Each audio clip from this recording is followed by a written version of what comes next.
Assalamualaikum warahmatullahi wabarakatuh dan selamat pagi. Nama saya Zul'aina binti Zulkifli. Hari ini saya ingin membincangkan mengenai topik batik di Malaysia. Jadi saya teruskan dengan yang pertama, iaitu pengenalan. Okey, batik adalah merupakan salah satu bidang kraftangan tradisional yang unik dan terkenal di Malaysia.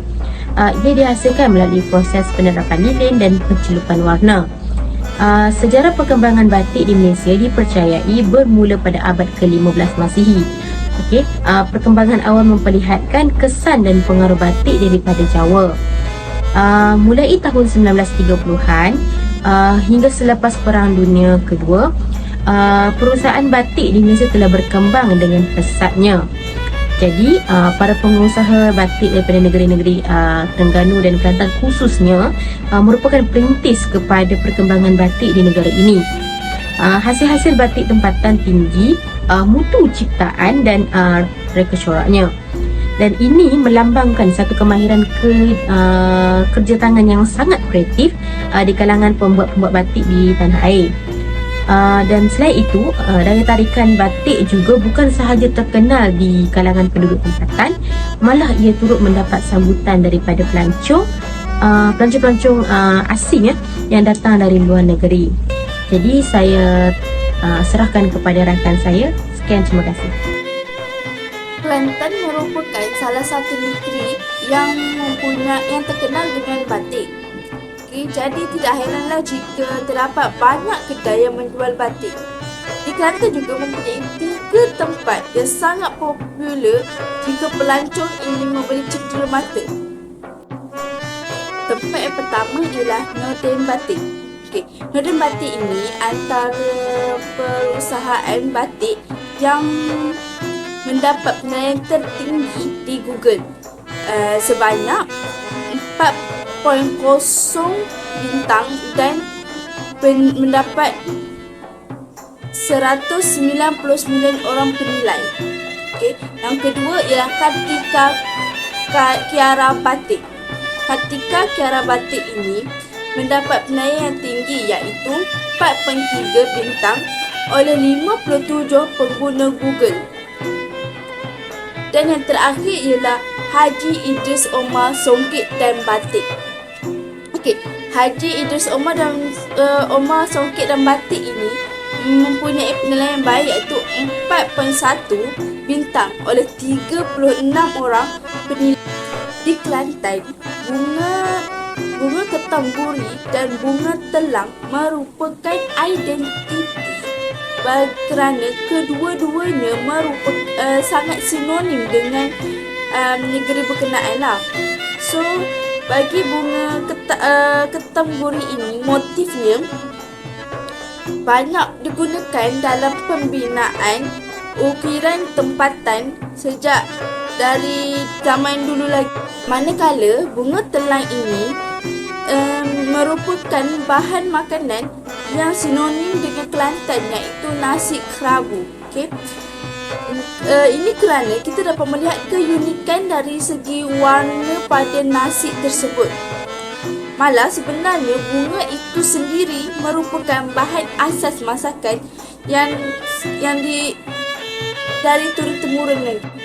Batik ini sebenarnya merupakan satu pakaian yang sebenarnya sesuai dipakai dalam pelbagai acara dan kini sebenarnya kita boleh lihat bagaimana golongan pengusaha ini turut menghasilkan karya yang nampak moden yang berteraskan batik. Assalamualaikum warahmatullahi wabarakatuh. Nama saya Zulfa Wahidah binti Muhammad Nasri. Hari ini saya akan meneruskan perbincangan mengenai batik di Kelantan. Industri batik yang terdapat di Kelantan pada hari ini telah wujud sebelum Perang Dunia Kedua lagi.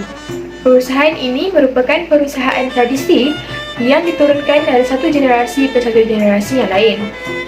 Perusahaan batik yang terdapat pada hari ini sebahagian besarnya terdiri daripada perusahaan yang diwarisi. Perusahaan batik di Kelantan pada peringkat awal mempunyai kelebihan berbanding negeri di semenanjung yang lain. Hal ini kerana ia mudah mendapat bekalan kain putih yang diimport dari negara Thailand. Kesannya, ia mampu dijual pada harga yang lebih murah berbanding batik yang dikeluarkan di negeri lain. Sekarang, saya akan menerangkan mengenai asal-usul perkataan batik. Perkataan batik dipercayai berasal dari dua perkataan Jawa iaitu ba dan tik yang membawa maksud setitik lilin. Namun begitu, perkataan batik ini juga dikatakan berasal dari perkataan Jawa iaitu ambatik yang merujuk kepada keseluruhan proses di dalam pembuatan batik. Batik adalah salah satu hasil kraftangan. Kraftangan boleh dijadikan ukuran terhadap perkembangan budaya, ekonomi dan kesenian sesebuah masyarakat.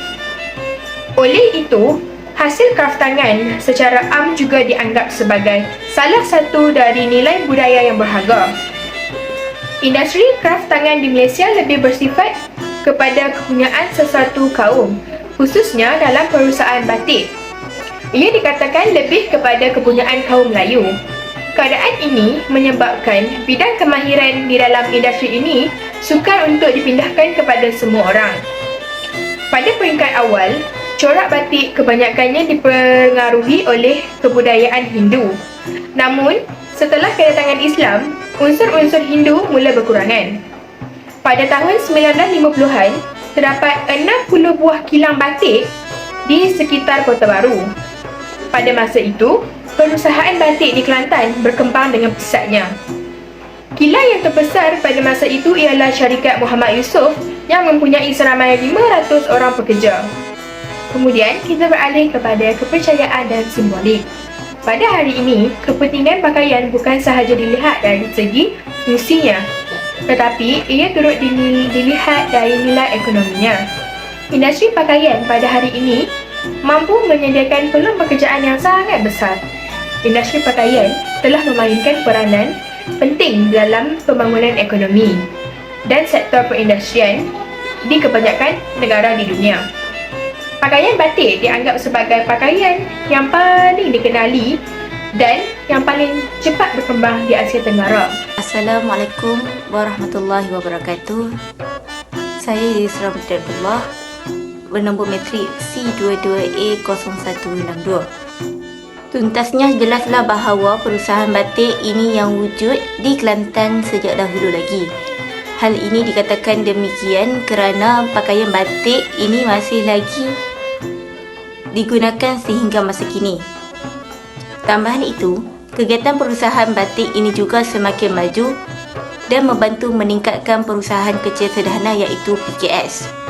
Oleh itu, ciri-ciri tradisional rakyat negeri Kelantan dapat dipertahankan lagi dan tidak dapat ditelan zaman. Jelaslah bahawa penggunaan batik ini masih lagi dijadikan sebagai tradisi masyarakat Melayu. Sekian, terima kasih.